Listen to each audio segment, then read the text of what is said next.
দাজ্জালের নাম তো আপনারা শুনেছেন। ভয়ঙ্কর ডেঞ্জারাস একটা ক্যারেক্টার। পৃথিবীর শুরু থেকে শেষ পর্যন্ত এর চেয়ে বড় ফিতনা আসেনি, আসবেও না। দাজ্জালের ফিতনা।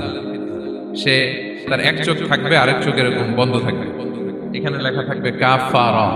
কোনোভাবেই তাকে দমানো যাবে না, হত্যা করা যাবে না। আল্লাহ নবী ঈসা আলাইহিস সালাম তাকে হত্যা করবেন।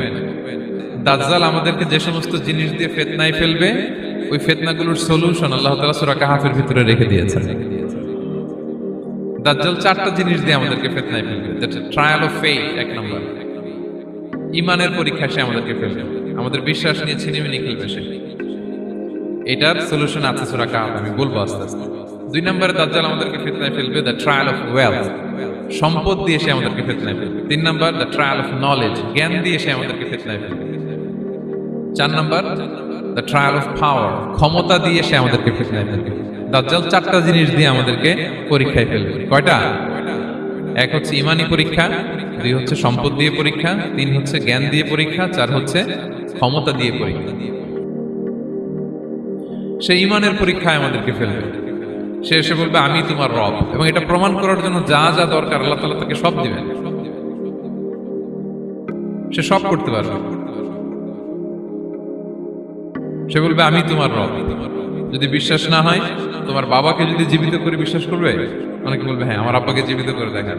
তো তার বাবাকে ঠিকই সে জীবিত করে ফেলবে। আসলে শয়তান তার বাবার সুরাত নিয়ে সামনে দাঁড়াবে। আরে তাই তো, এটাই তো আমার বাবা, এটাই তো আমার দাদা। মানুষ ফিতনায় পড়ে যাবে, ইমানের ফিতনায়। সে ভাববে আসলে এটাই বোধহয় আমার রব, এবং তাকে এত ক্ষমতা দেয়া হবে, তার ডান দিকে থাকবে জান্নাত, বাঁ দিকে জাহান্নাম। তার কাছে আল্লাহ এটা দিবে। যে তার কথা শুনবে তাকে সে জান্নাতে ঢুকাবে, কিন্তু জান্নাতে ঢুকে সে জাহান্নামের শাস্তি ভোগ করবে। এটা তোর বাইরের মানুষ বুঝবে না, অ্যাপারেন্টলি এটা জান্নাত। আর যে তাকে মানবে না তাকে সে জাহান্নামে ফেলবে, কিন্তু জাহান্নামে ঢুকলেও সে জান্নাতের নাজ নেয়ামত ভোগ করবে। তাহলে এই যে ইমানের ফিতনায় সে ফেলে দিবে আমাদেরকে। তো ইমান কি করে বাঁচাবো, এটার সলিউশন আমি শোনাবো আপনাকে।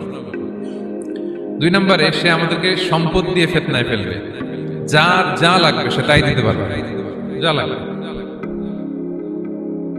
সে যদি আকাশকে বলে আকাশ বৃষ্টি দাও, যাকে তারা মানবে ওই এলাকায় বৃষ্টি হবে, সুজলা সুফলা শস্য শ্যামলা হবে সে সমস্ত এলাকা, ফল মূলে ভর্তি হবে, বরকত আর বরকত। আর যে এলাকার লোকেরা, জনপদের লোকেরা তাকে মানবে না, সে বলবে ওখানে বৃষ্টি হবে না, হবেও না। ওখানে খরা, দুর্ভিক্ষ, মাটি ফেটে চলছে, মানুষ না খেয়ে মরবে, মহামারী, দুর্ভিক্ষ দেখা যাবে। তখন বিশ্ববাসী মনে করবে এটাই বোধহয় আমাদের রব। তার মানে সম্পদ দিয়ে ফিতনায় ফেলে দিবে। তিন নম্বর হচ্ছে নলেজ, তার জ্ঞানের কাছে গোটা বিশ্ব হার মানে।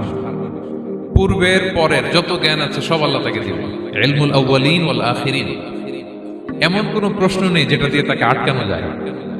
যাই জিজ্ঞেস করবেন সব জানতা, সব বলে দেয়।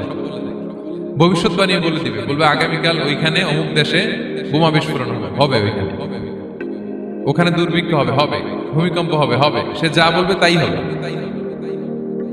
তার জ্ঞানের এই বহর দেখে মানুষ ফিতনায় পড়ে যাবে। চার নম্বর হচ্ছে দ্য ট্রায়াল অফ পাওয়ার, ক্ষমতা। তার ক্ষমতার সামনে সবকিছু একেবারে ছিন্ন বিচ্ছিন্ন হয়ে যাবে, এত ক্ষমতা হবে তার। সে যেমনটি বলবে তেমনটি করতে হবে। বাতাসের চেয়ে দ্রুত বেগে সে এক দেশ থেকে আরেক দেশে চলে যাবে। তো তার এই সমস্ত অলৌকিক ক্ষমতা দেখে মানুষ ফিতনায় পড়ে যাবে।